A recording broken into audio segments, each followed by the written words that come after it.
ఇక్కడ భగవానుడు చెప్తున్నారు, శ్రీకృష్ణ భగవానుడు, సరే నా వైభవోపేతమైన సృష్టి యొక్క విస్తారాలను గురించి నీకు తెలియజేస్తాను. కానీ అర్జున, ఎంత తెలియజేసేది నేను? ఇది అనంతం, నా విభూతి అనంతమైంది. కాబట్టి కేవలం వాటిలో ప్రధానమైన కొన్నిటి మాత్రమే నేను ఇప్పుడు తెలియజేస్తున్నాను. ఏకాంశం చెప్తున్నారండి, ఒక అంశం మాత్రమే. ఎందుకు? ఆయన జెంటిల్మెన్ కృష్ణుడు, తన గురించి తాను ఎక్కువ గొప్పలు చెప్పుకోరు, తన యొక్క శక్తి సామర్థ్యాలు.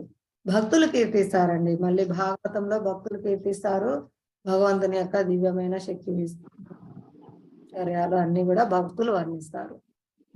భగవాన్ తన యజమాని, తమ ఆరాధ్య దైవం, దేవాదేవుడు, దేవతలందరికీ దేవుడు, సమస్త విశ్వాలకు, ఆధ్యాత్మిక జగత్తుకు, భౌతిక జగత్తుకు ఆయనే కారణుడు, మూల కారణుడు, పోషకుడు.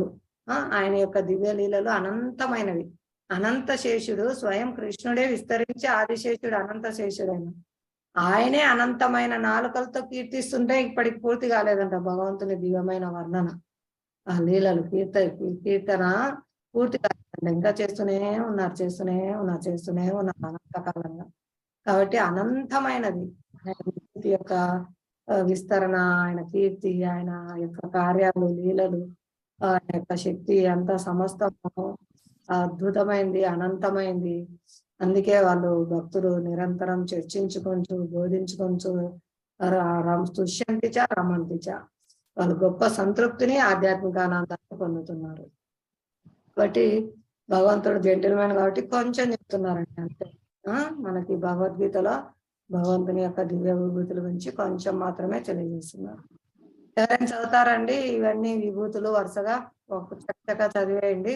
నేను స్లైడ్స్ మారుస్తాను. హరే కృష్ణ. హరే కృష్ణ.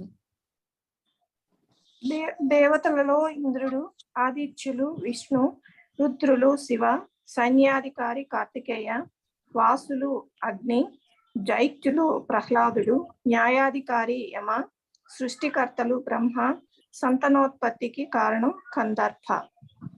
ఇక్కడ కనిపించే వాళ్ళల్లో ప్రధానమైన వాటిని మాత్రమే చెప్తున్నారు. మళ్ళీ దేవతలు చాలా మంది దేవతలు చెప్పుకున్నాం కదా, 3 కోట్ల మంది, 33 కోట్ల మంది దేవతలు ఉన్నారు.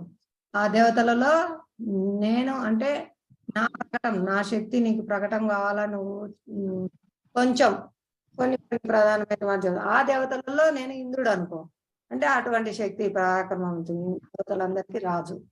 ఆ విధంగా భగవంతుడు కొంచెం చెప్తున్నారండి. నువ్వు నన్ను ఏ విధంగా